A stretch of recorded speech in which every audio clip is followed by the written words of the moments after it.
I'm thinking about is how those bathroom doors in high school and how you'd accidentally Oh, squish on your finger or something. yes. Oh my God. Oh, I hate this That's part. what Are I'm we done with thinking. this part? Yeah. But like way worse.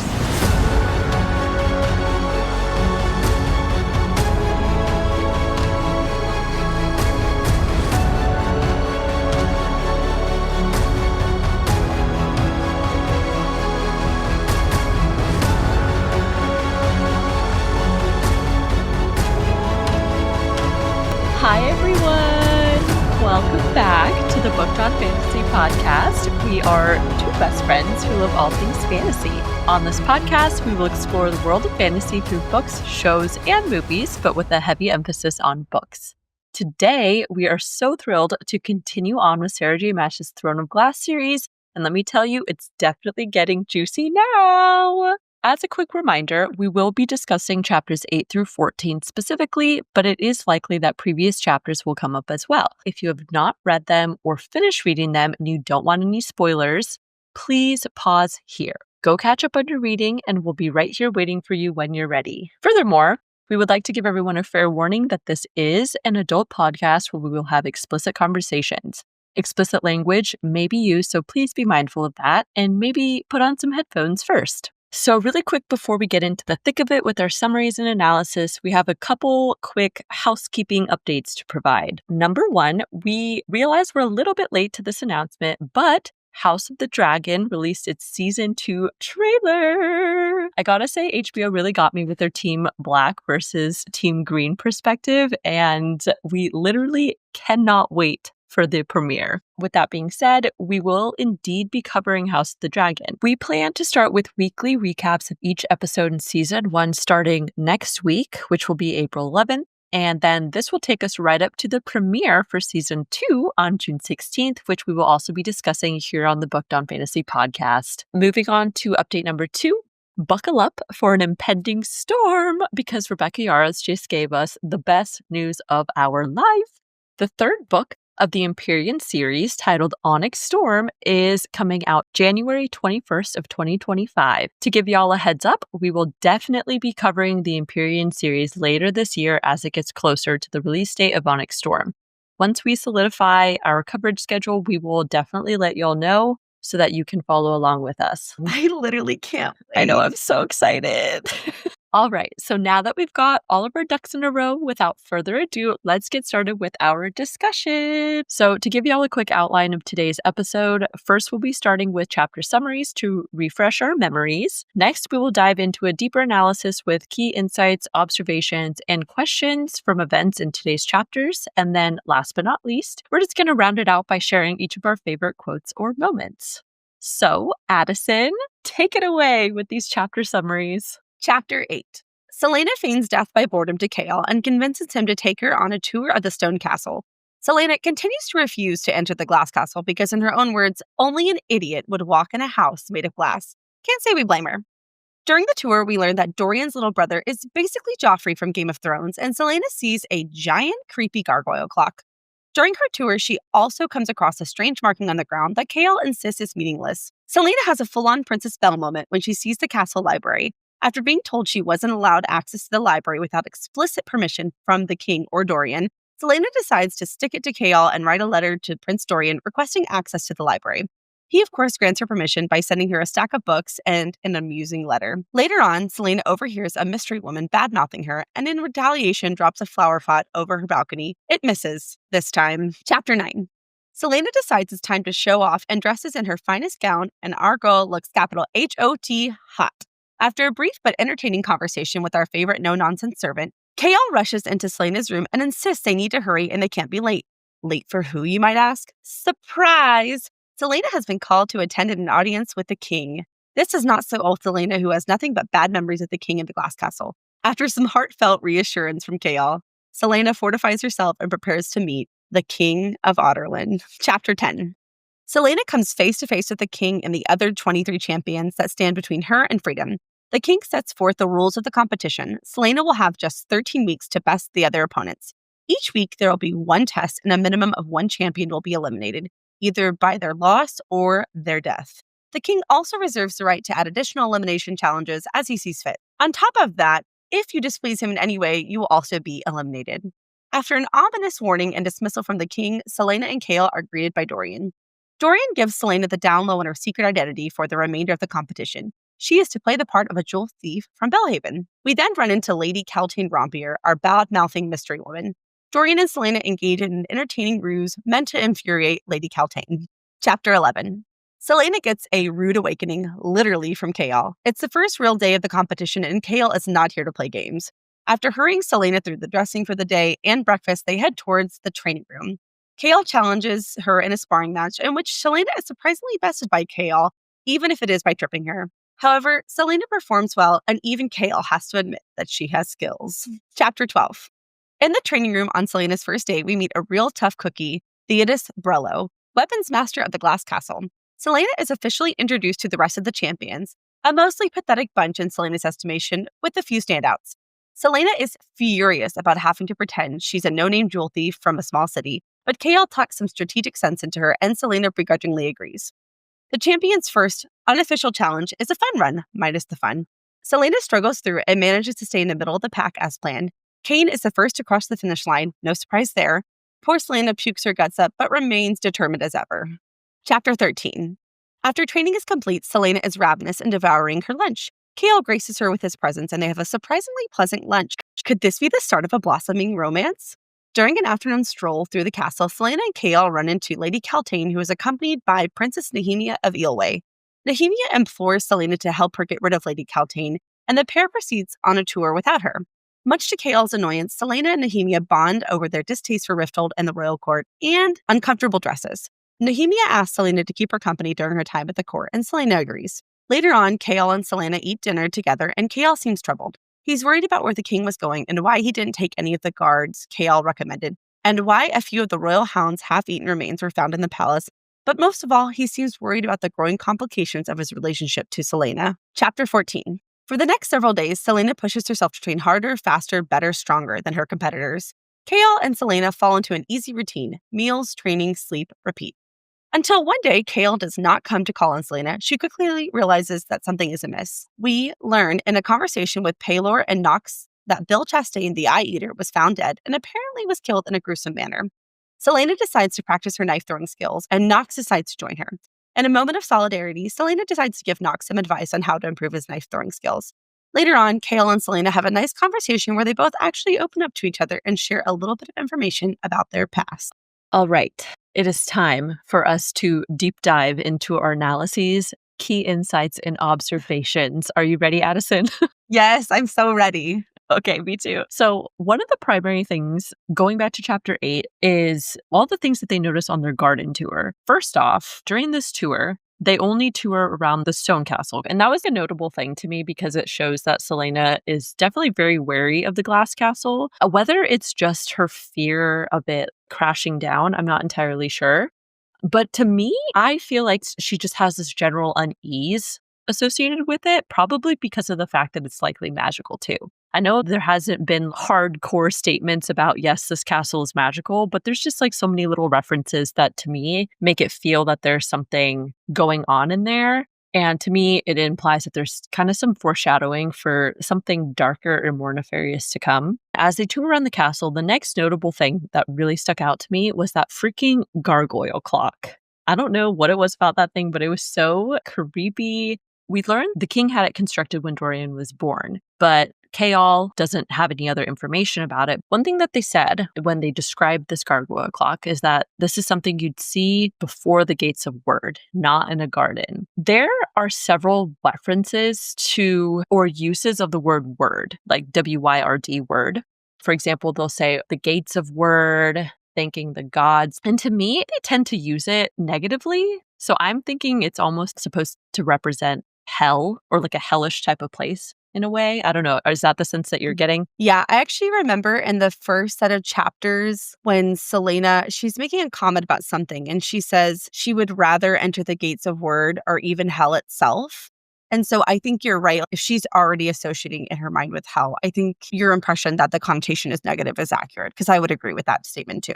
In addition, keeping on this theme of Wyrd being kind of a negative place, earlier on, there was a quote that said the king had claimed that magic was an affront to the goddess and her gods. and that to wield it was to impertinently imitate their power. That was one of the first expressions in reference to gods and in connection to the gates of words. Later on page 42, there was a quote that said, "I don't know how you sleep at night with only a wall of glass keeping you from death.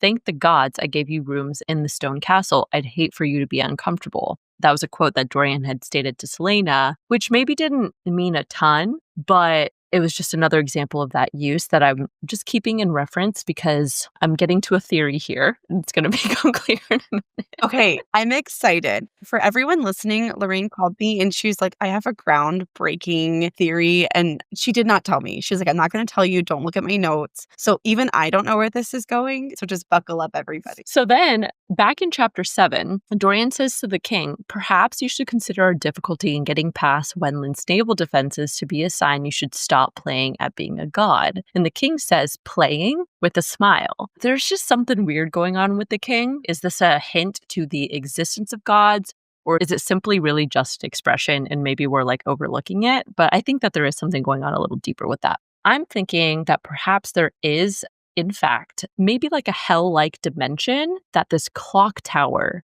can access, because that little symbol and the fact that the gargoyle's little fingers are like pointing down at it, she notices that. And remember, she also was like, I swear, smiled at me when she was walking away. True. Okay. So there's nothing super concrete yet, but I just get this feeling that these references to gods, this clock tower being this nefarious item, her stating that it looks like something that literally came from the gates of word, and that has a negative connotation as being what we're assuming to be sort of like a hell-like place. And then back in chapter 3, Celaena had also said, yes, she would go to Rifthold, to anywhere, even through the gates of word and into hell itself, if it meant freedom. So that was a very early on example of her making a reference to the gates of word and her literally saying she would be willing to go there to gain her freedom. So to me, this has to be some foreshadowing. This is my prediction. Celaena is going to go to hell to fight whatever it is that's threatening the realm. And that is what makes her the ultimate assassin and what the purpose of this whole Champions tournament by the King of Otterland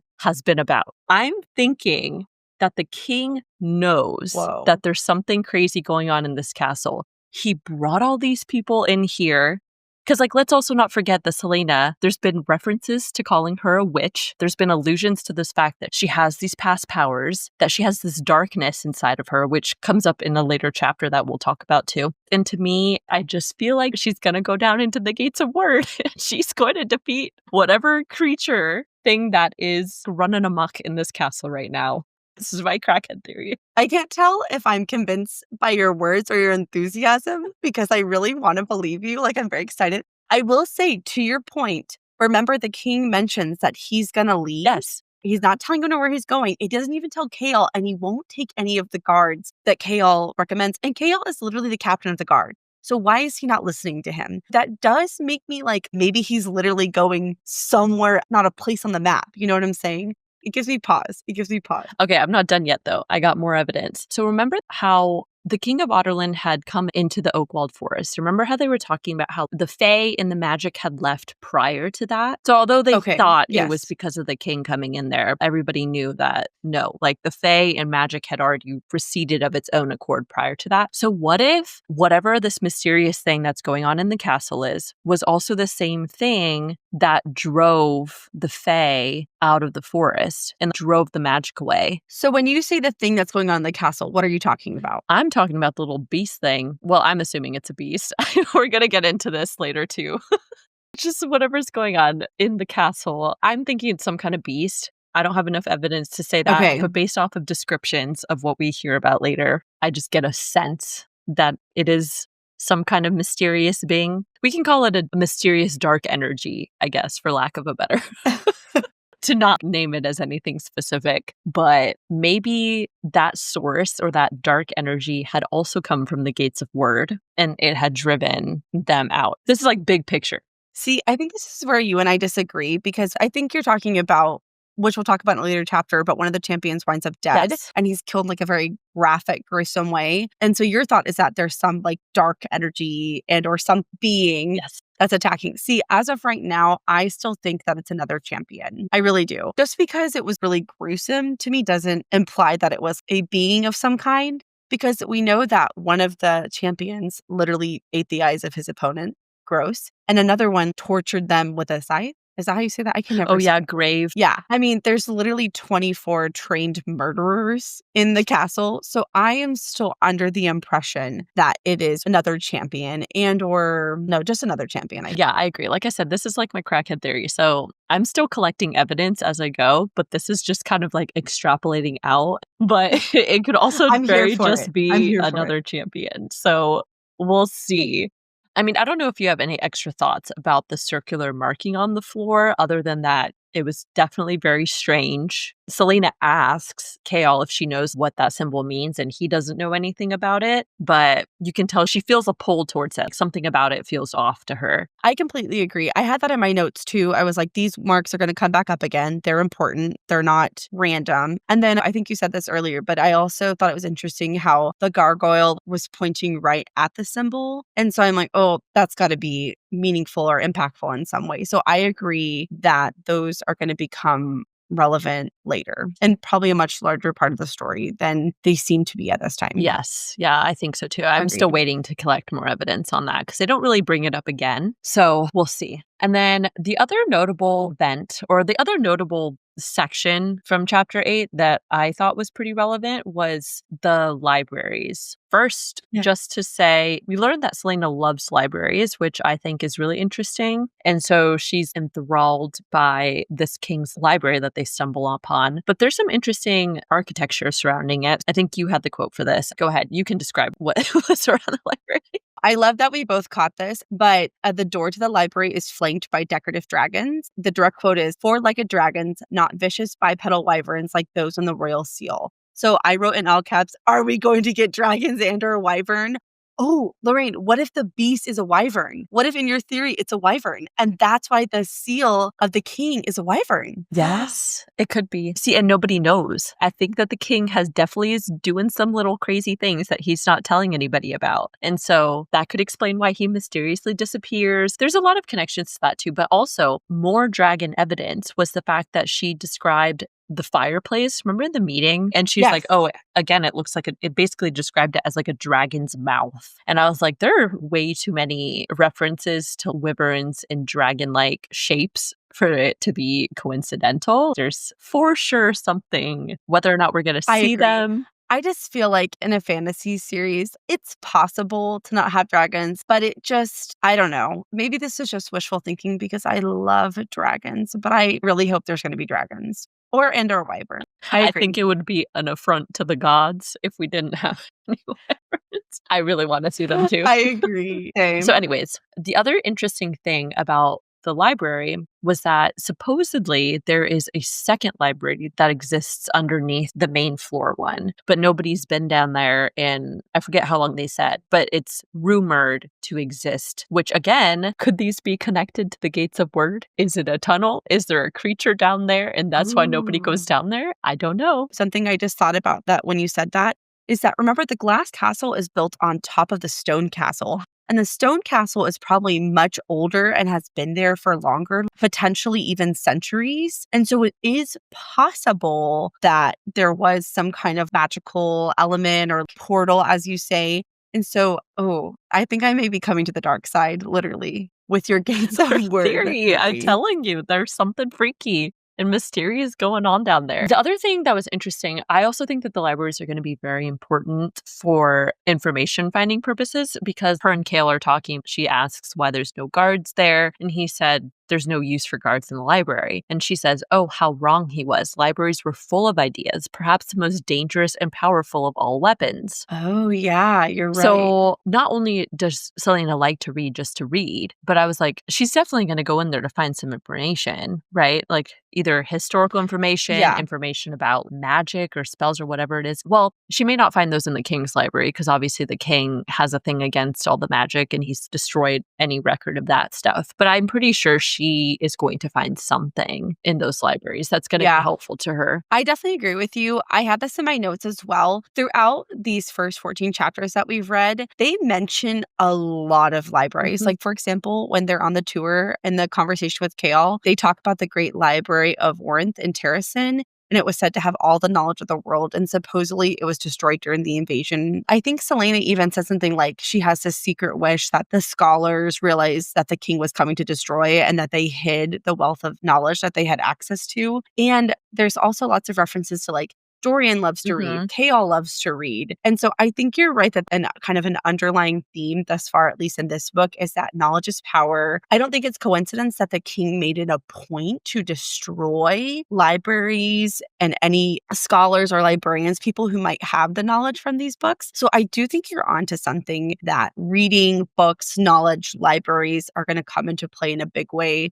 to help Celaena maybe solve a problem, gain some knowledge, gain some power. So I totally agree with your theory on that. We will see. Oh, something that I also was going to mention, I don't know if this is important or not, but you know how Dorian sends her 7 books to start with, and he's like, I command you to read these books first. Was that just him being like, no, these are really good, and so I recommend them? Or was it like no, there's pertinent information in here that's going to help you in some capacity, and so you need to read these first? Honestly, I just read it like, I just like these books and I'm just kind of being flirtatious. And it's an excuse to see you. Like when you go on a date and you're like, oh, I left my jacket in your car, kind of thing. That's how I read it. But that, Lorraine, you are on fire. I feel like I'm noticing so many things because also remember, Dorian and Chaol have this vested interest in her winning. And they keep trying to make sure that her identity is kept hidden. But they're like, we need you to win really badly for whatever reason. The fact that Dorian scoured the entire continent of Aurelia essentially to find her specifically. That's true because, I mean, he's the crown prince. He has to know of every decent thief, assassin. Why not go get Arobin Hamel?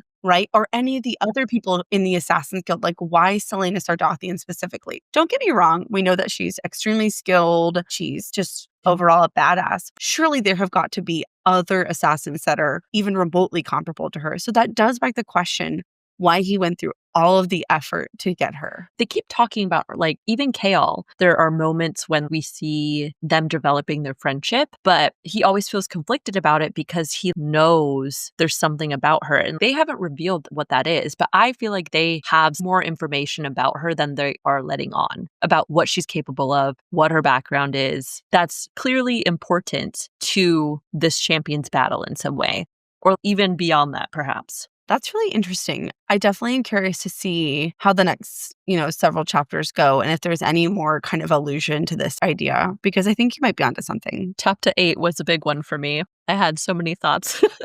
I also thought it was notable in this chapter that we learn about Holland, who is Dorian's little brother, and we learned that he is a monster and that he beat one of his servants to death brutally because she burnt his porridge.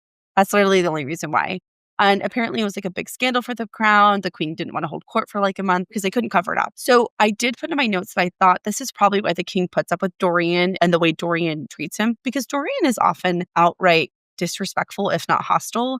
And so my wondering is if the king puts up with Dorian because he knows that Holland is an absolute monster. Now, they do say that Holland is only 10 years old. And so honestly, I don't anticipate him becoming a major character. Definitely not in this book, but probably for not a few more books, depending on the timeline. I don't know if I'm going to think about him a lot or dwell on him or what a horrible person he is, at least for the foreseeable future. But I did just think it was interesting to note that Holland would be horrible, like even worse than the current king, which I didn't think was possible, but apparently it is. As we move into chapter 9, it was mostly conversational between characters. We get a little bit of just an understanding of people's relationships a little bit better, but it's not too heavy on details. So one of my notable things that I remember from it is the conversation between Celaena and Philippa as she's getting dressed. And again, I love Philippa. I just think she's so funny.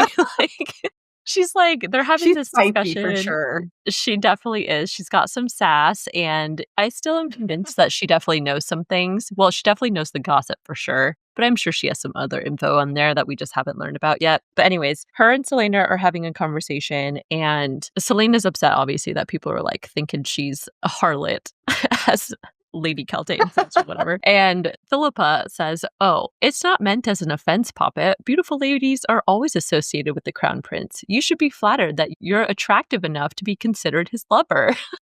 I like that reframe. I just think it's funny. It's pretty clear, obviously, we've gotten so many hints of Prince Dorian just being well-versed with the ladies. He's a playa for sure. But Oh, yeah. I think that also we've gotten snippets of descriptions of Celaena referencing how beautiful she is as well. And so I think that this was just a little character point to like, oh, Celaena is not only deadly, but also very beautiful. I mean, Watch we out. know that she's very vain. Those are some of my favorite moments in the book because she just seems so hardcore and like, I don't care what anyone thinks. And then she's like, "Ugh, no one's told me I'm pretty today." And I'm like, Yeah. what? I kind of love that. It really gives her kind of another dimension that she's a human being and we all have things, that we prioritize and care about. So I just think that's really funny. I like those moments a lot. I thought so too. Now, the other thing that I wanted to discuss, we've already heard about how terrible Endovier and Celaena's imprisonment was, but we get another reminder of that when she realizes that Chaol and her are going to go see the king for their first initial meeting. One of the quotes in this book, as she remembers it, is that the days surrounding her capture and sentencing had been like a fever dream. She had glanced at the king. It was enough to make her reckless, to wish for any punishment that would take her far from him, even a quick death. So that was just another reminder of how extremely traumatizing that day was for her, and just how clearly panicked and how visceral her fear and reactions are to any mention of the king. Every time she has to think about the king or now going to see the king, she visibly is panicking, and it's very obvious that she's super uncomfortable and traumatized from that experience. Yeah, I agree. I picked up on that too. Yeah, those are almost exactly my notes. So we're on the same page there. But I also want to know, what did he actually do on this day of imprisonment? You know what I mean? Because like obviously he was involved, but the fact that it's like him specifically, I think indicates that he himself probably did something pretty gruesome to her that would cause her to feel this way towards him specifically. My thought was that this chapter confirms that the king is involved in some way, whether directly or he orchestrated or oversaw it. But definitely, given her very trauma response reaction, I do think that the king was probably more directly involved. And that's why she has such a strong reaction to just even hearing that she's going to have to come face to face with him. The last notable thing, this was just like a cute moment. We've seen Celaena and Chaol's relationship kind of develop bit by bit as they go. Like you can tell that they're starting to develop a friendship as Chaol is witnessing Celaena literally have a panic attack in front of him. He tells her, look, like this is just a meeting. You're not getting sentenced to anything. This is not your imprisonment day. And he really takes care to help calm her and give her some comfort. And then he says, "You look rather pretty today." Oh, my heart. So we'll talk about this later, but I kind of feel like there's hints that Dorian and Chaol could both be potential love interests for her. Not to do like a, old-fashioned Team Edward, Team Jacob, but I think I'm Team Chaol right now. I do like Dorian, but I just think Chaol is just, I don't know. I just love him. I feel like he's the underdog, because we already know Dorian's and he's a pretty boy, but Chaol's like the nice structured, doing the right thing kind of person. We'll see. I don't know if there's going to be any deep love yet because, again, Chaol clearly feels conflicted about the fact that he is starting to like Celaena as a person and not just view her as this assassin. But I do think that that was a really cute little moment. I definitely could see their relationship being very platonic, intimate, but non-romantic. But I could also see it going the other way. So I'm excited to continue reading to see how that goes. Because I'm just going to go ahead and say this. I'm pretty sure that Celaena is going to end up the champion. I mean, who knows? I genuinely don't know that for sure. I have not read ahead or anything. But just, based on what would make sense for the whole series, I think maybe Chaol even knows that in the back of his mind, that it's likely that she'll win the competition. And therefore, she's going to be around for at least 4 years. So we know that her and Chaol are probably going to have a continued close relationship and likely be working together. That's a good point. So for chapter 10, there were a couple things I thought that stood out to me. The first is we do get just a tiny, it's like almost a throwaway line about Arobin Hamel, who we know is the king of the Assassin's Guild and is the person directly responsible for saving Celaena's life and also training her to become the assassin that she is. Celaena says he was equal parts tyrannical and doting, and he was like a father figure to her. I don't really have a lot more insight into this and him as a character, but I do just want to keep noting any lines about him because I feel like we're just getting like little breadcrumbs of information about him. And I do feel very strongly that we are going to meet him at some point. Maybe not in this book, but in future books for sure. Oh, so you're thinking like he's still alive. Oh, absolutely. I think Celaena even says she wonders why Arabin hasn't come to rescue her, or like, does he know that she's at the glass castle or something like that? So that to me reads like he's still alive unless he's dead and Celaena doesn't know. Oh, So the next thing that I thought was really notable in this chapter, and I think we mentioned it earlier, so I'll just rehash it quickly. She talks about the monstrous fireplace, and her attention is really drawn to this. And she says it's shaped like a roaring fanged mouth. And there's something like a greenish tint to the flame. And this is the second time that this has been mentioned. The first time is when Celaena is on the way to Rifthold for the first time, and she can see the glass castle from where she is. And she's just kind of remarking on how it looks. She says it has a greenish tint to it. And I don't know why, for whatever reason. Well, maybe I do know why. In Harry Potter, they use the flue powder in the fireplace. It's a green flame. And so I just associate like a greenish tint for whatever reason to magic. Or like potions are always green. I don't know. I feel like green in some way indicates some kind of eerie magic, some hocus pocus. I definitely agree that there's, again, just something weird going on with the castle. And Celaena in general seems to be very sensitive to all these random things about the castle, like the greenish tint with it. It was a very small line, but when she noticed that something about her room seemed off, I'm like, they haven't touched back on that, but obviously that's kind of weird. The clock tower, this mysterious underground library, like there's just all kinds of things about this castle in general that have alarm bells just going off, in my opinion. The next thing that I thought was notable is that Celaena remarks on the king's sword hilt, and it has a wyvern. She describes it as open mouth and screaming. And we know from earlier chapters that a wyvern is the royal seal, and so it's not totally abnormal that that would be the king's hilt. But then she goes on to say she knew that sword, and no person that came before it lived to see another day, and that it even had a name, and the name is Nothung. Immediately, it made me wonder if this is a made item. When something is made with like old, deep magic or even godly magic, the sword has unique properties or powers, or that it always seems to bestow good fortune upon the person using it like they win every battle. And so, does this sword actually have magical powers? Is it possibly just really old and that's why people know it? Or even is it just an evil sword? Maybe it's just a throwaway line, but I did think that was notable. I think so too. I think it was definitely important that they named it and told us as the readers that, no, this is named Nothung. But I actually Googled what the origins of this name were because I was like, oh, that has to mean something, right? So Nothung's origins come from Norse mythology, and they're in connection with the word gram, which means wrath. And then Nothung itself means child of need, and it's also known as another word called Balmung. I might be saying that wrong, which means destruction. So it's definitely an evil sword for an evil king, that's for sure. Has to be, It fits right? his MO here of wrath and destruction of other countries in Aurelia. So very good info. Good Google search. Just my one last little tidbit, which feeds into my earlier rant about my crackhead theory. So the king says, prove trustworthy, become my champion, and wealth and glory will be yours eternal, which obviously eternal, immortality, connection to gods. Is there something extra that's going to be bestowed or granted upon the champion in the end by the king? Just has me thinking, why would he say that they will have these things forever? Even if Celaena wins, her terms of service are for 4 years. So that's not going to be eternal, literally speaking. Again, may not mean anything at all, but just crackhead theories. So chapter 11 was pretty much kind of a chill chapter. So it's mostly just Celaena and Chaol going to the training room to train for the day. But just a couple notable things. So number one, I just think Celaena's so funny. So she doesn't even care. She just strips down in front of Chaol before they leave. He's like, let's go. And she's like, all right, fine. I need to get dressed. And then literally says, Celaena followed out her unceremoniously stripping down to her underclothes and enjoying it far too much when Chaol's cheeks reddened before he turned away.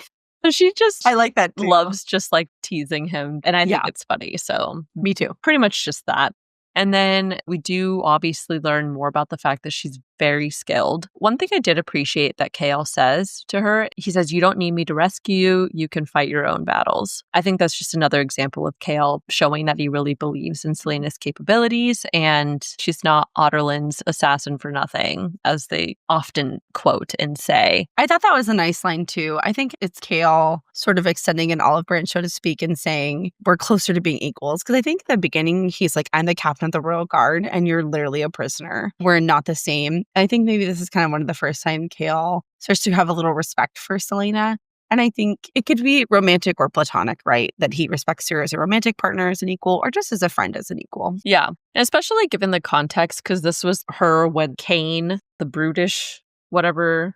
I got bad vibes about him. But anyways, he walks by and it's just kind of taunting her a little bit. And that was Chaol's response to her. So he definitely takes on somewhat of like a calming presence to her too. In general, Chaol's just always, looking out for the best. In this chapter, we learn what the strategy is that Dorian and Chaol have demised for Celaena. We know that she is to have an alternate identity because they don't want anyone to know that she is Otterlin's assassin. So we know that Celaena begrudgingly agrees to this. The strategy is essentially pretty basic. It's that Celaena is not to stand out. She's not to be in the bottom or the top. They don't want her to be criticized and risk being sent home, but they don't want her to be considered a top competitor because they're worried that this will make her a big target, which I would say is a pretty reasonable assumption, given the fact that all the other champions are literal criminals. So the goal is for her just to stay in the middle until the final challenge, and then at the end, she can just boom, boom, take them out. I thought this was a good strategy. I think it makes sense given Celaena's somehow maintained anonymity. So I think it'll probably serve them well if Celaena can stay in the middle. That's really the big question because Celaena is not good at not being first. She's terrible at it, in fact. That's true. My only thing with that, again, is just that it points to this idea that Chaol and Dorian really need her to win. Like this continued plan to make sure that she is not sought out by other champions. The fact that they let all these rumors about her just being there as Dorian's latest love interest. Lady friend. Lady friend, love interest or whatever. I feel like that's all just indicative of the fact that they are really trying to ensure that she will win, that extends beyond whatever this bet situation is that a lot of the other lords have with their champions. Agreed. The other thing that I thought was notable in this chapter is Celaena mentions that part of her training was with the silent assassins from the Red Desert. I thought, first of all, it was very interesting that in this universe, there's more than one organized group of assassins because Celaena specifically mentioned that she's part of the Assassin's Guild and there's like a membership requirement. So it does make me feel like we're definitely going to meet them later or they're going to come into play in some way. So in chapter 13, we get a new character introduction. In my opinion, this character is going to be a major character throughout the rest of this book and potentially future books. We meet Princess Nehemia of Eelway. She is described in a sort of like ethereal, kind of almost like really revered person in her country. Nehemia is said someday who might pose a threat to the king of Otterlin's rule over her home country. It is heavily rumored that she is a rebel supporter and often gives them information and supplies. And we learned in her words that she's in Rifthold to learn the language and customs so that she will be of better use to her kingdom.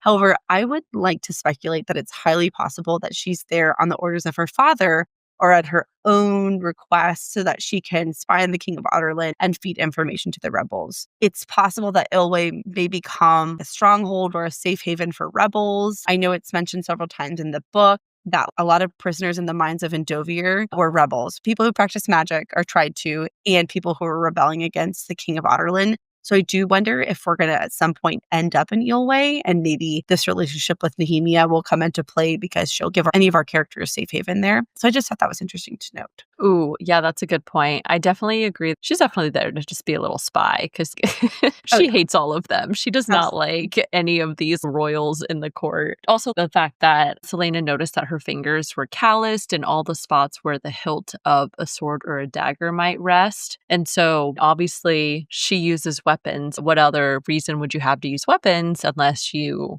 were probably participating in said rebellion or, whatever, given that she's a princess, it's pretty out of context. So I also just love Nehemia's character. We first learned that Celaena can speak fluent Eelway, which, judging by everyone's reaction around her, is not very common. So because Celaena can speak fluent Eelway and no one else can, we get this whole private exchange between the two of them. I think it's a nice moment because I think it sort of disarms Celaena and she can be a little vulnerable and a little bit more honest about her thoughts and feelings about the people around her. And I just think all of Nehemia's responses are so funny. She's like, oh, Rifthold is gross. It stinks, not like where I come from. Lady Caltaine Rompier is obnoxious. Get rid of her. And she calls the council member a worm of a man. Like, she is vicious. And I love it. I think them together as a pair of friends, they're going to be a formidable opponent, honestly. Yeah, they're super funny. She's got some sass to her for sure, which I like. So I also thought it was notable in this chapter, in the conversation between Nehemia and Celaena, that it's called out that the king of Ireland destroyed basically all the books in Eelway as well. And this is a very common theme throughout the entire story so far, which we're not that far into the story. So for it to be mentioned this many times seems really notable. We know that he destroyed the library in Terrasen. And I have to ask myself, why is the king doing this? So the obvious reasons are it's a fear tactic. It's to destroy the culture and sort of bend people to his will. But I also think that in large part, it prevents people from gaining knowledge they could use to resist him. And to me, that just screams magic. He doesn't want them to get access to magic. It even plays into your God theory that he's godlike, he has access to some source of magic, or he has access to some source of power that he does not want other people to have access to because then they would be real opponents for him. In that conversation, Celaena even remarks that Eelway wasn't the only country this happened in. And so I think, again, we talked about this earlier, but it does play into this idea that knowledge and books are going to become really important tools in what we hope will be taking down the king of Ireland. I don't know. That's like a really far-fetched plot line, but maybe we'll get there. So the last thing I want to notate about the conversation between Nehemia and Celaena is that she mentions that she's never had many friends that are girls. She has this internal thought, and she says she never had many friends, and the ones she had often disappointed her, sometimes with devastating consequence, as she learned that summer with the silent assassins at the Red Desert. After that, she swore never to trust girls again, especially girls with agendas and power of their own, girls who would do anything to get what they wanted. And again, anything is italicized. And so that really stood out to me because immediately I'm like, what's the backstory? What's going on? And we know that they mentioned in a previous chapter that she did train with them for a month. And so I'm very curious to find out what happened because it seems like whatever happened really shaped Celaena's character and who she is and how she feels about interacting with other people, but specifically women in the future. Remember when we were talking about the fact that maybe it was Arabin that had betrayed her? But now, after this snippet of information, I'm starting to think that maybe whoever this girl was that she's referencing to, maybe she was the one that ultimately ended up betraying her. Ooh. We don't have a timeline for when that was. So we don't know if that was when she was like 13 or it could have been when she was 16, like very recently in terms of the storyline. So that's a really good point. And in the last part of this chapter, there's a conversation between Chaol and Celaena. And there are a couple things that are notable about the conversation. Celaena asks him, why are you worried? What's going on? And he sort of breaks down and has a little bit of a vulnerable moment with her. And he tells her that he's worried because, as we know from an earlier chapter, the king said he had business to attend to and is very mysterious about it and didn't give a lot of details. Chaol reveals that he did not take any of the recommended guards and also denied his offer of assistance. I thought that was kind of interesting, as we talked about earlier. Chaol also mentions that a few of the royal hound's half-eaten remains were found in the palace.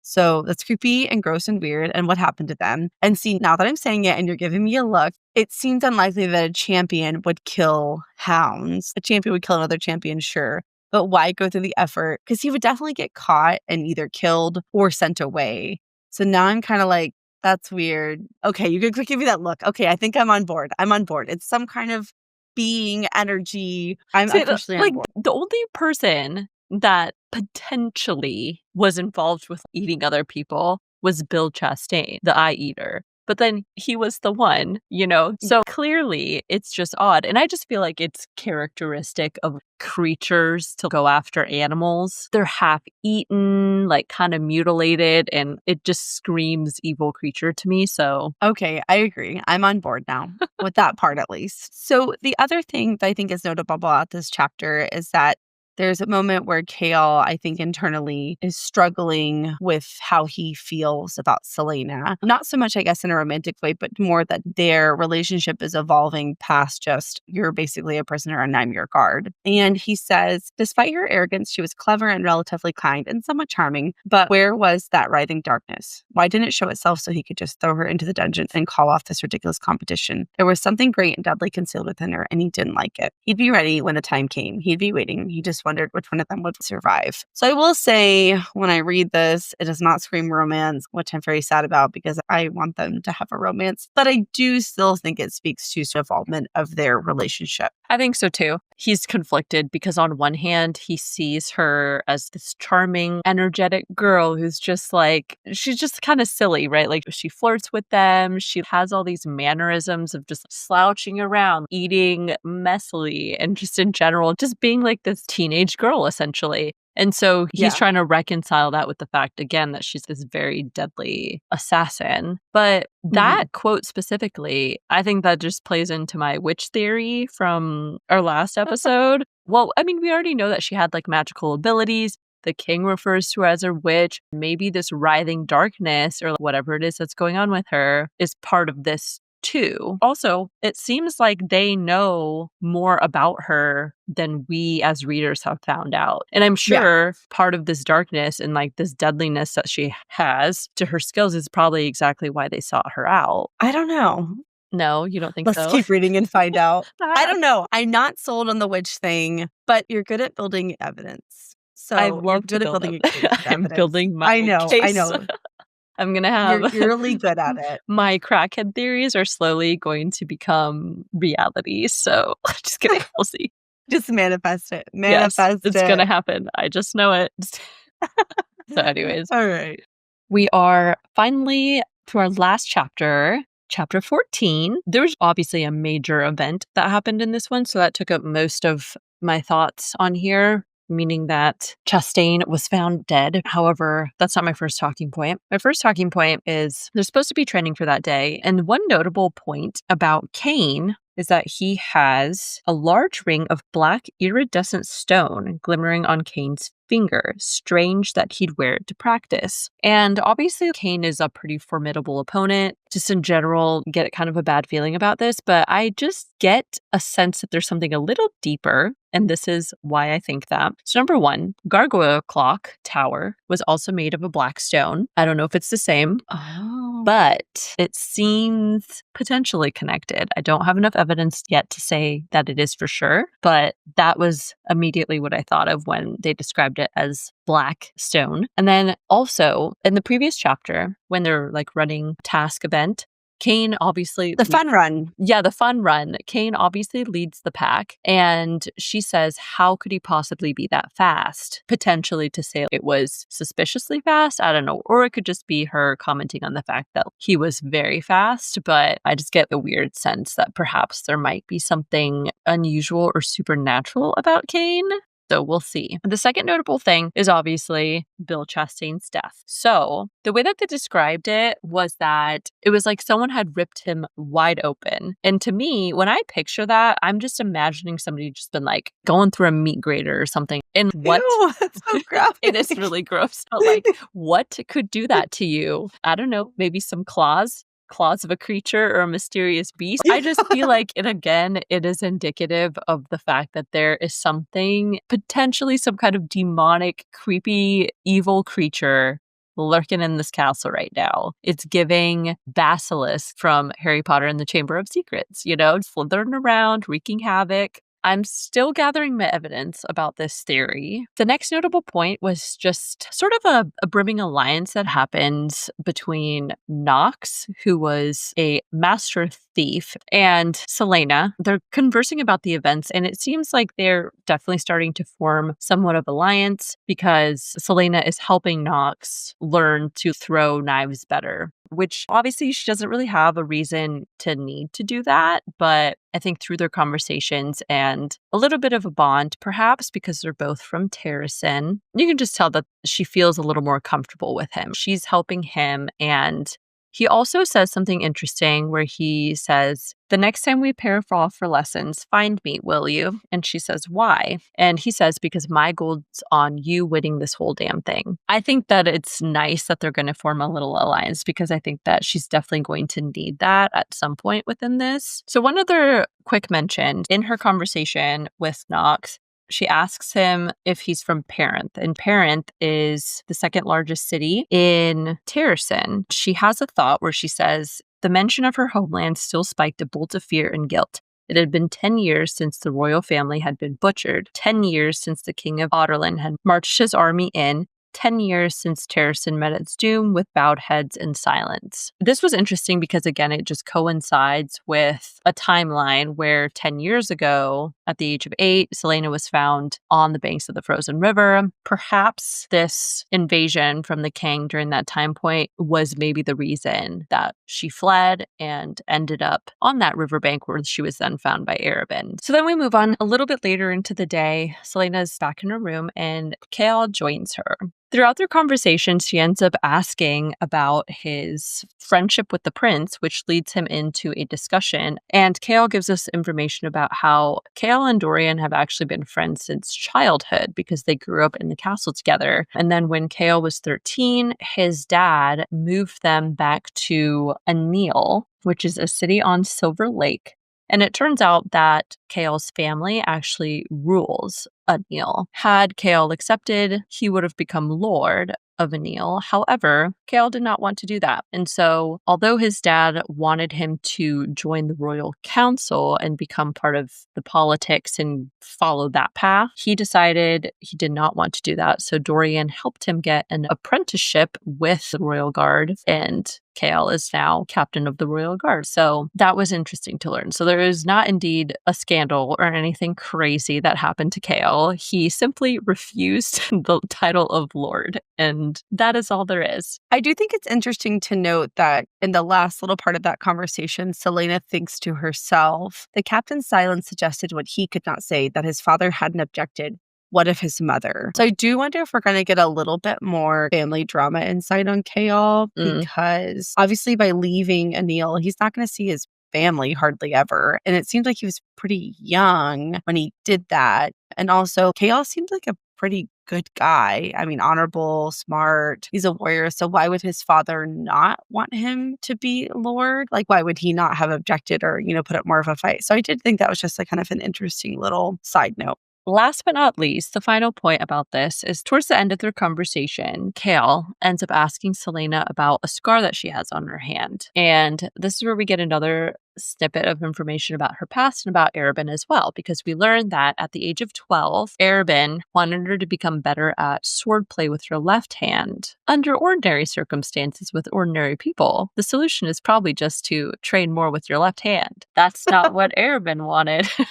No, he's a cruel man, as we're definitely starting to learn. And he gave her a super cruel choice. You need to get better at swordplay with your left hand. So in order to do that, we're going to break your right hand. But the choice is either you can do it or I can do it. And Celaena chooses to do it herself, which I really cannot imagine that. Like self-inflicting. Ooh, that's I am crazy. physically uncomfortable right now thinking about it. Me too. Like, I can't do it. No. I've never broken a bone, so I'm weirdly afraid of that. So I just. You've never broken a bone? That's crazy.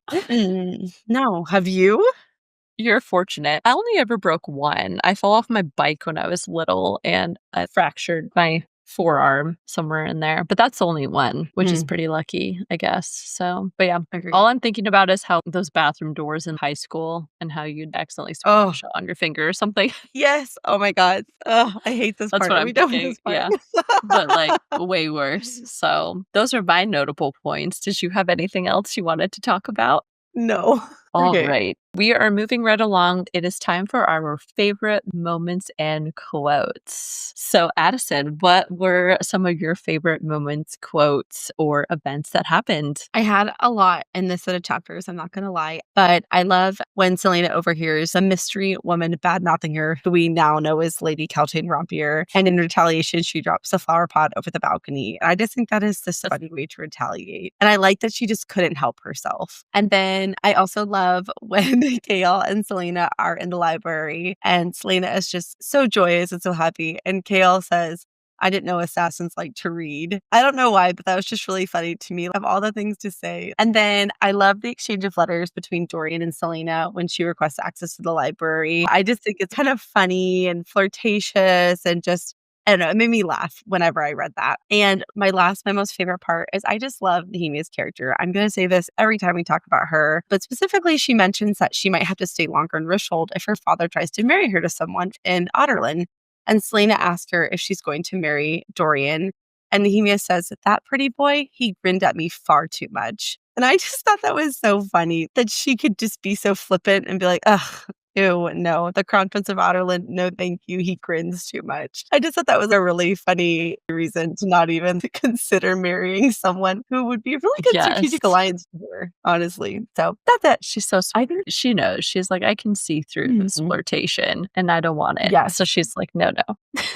What were some of your favorite moments? Let's see. I had to narrow it down, but one notable thing, which I mentioned before, was obviously Philippa, sassy Philippa here. She said, oh, it's not meant as an offense, puppet. Beautiful ladies are always associated with the crown prince. You should be flattered that you're attractive enough to be considered his lover. She said some other funny things too, but I just think that was her way of being like, ugh, this is not the end of the world. It's actually a good thing for you because you're pretty and people think you're pretty. So Yeah. don't be offended. And then the next thing was, from the way you two are blatantly ignoring me, I'd say she could pass for your sister, though you don't really look like each other. It would be hard to pass off someone so pretty as your sister. And this is what Dorian said to Chaol.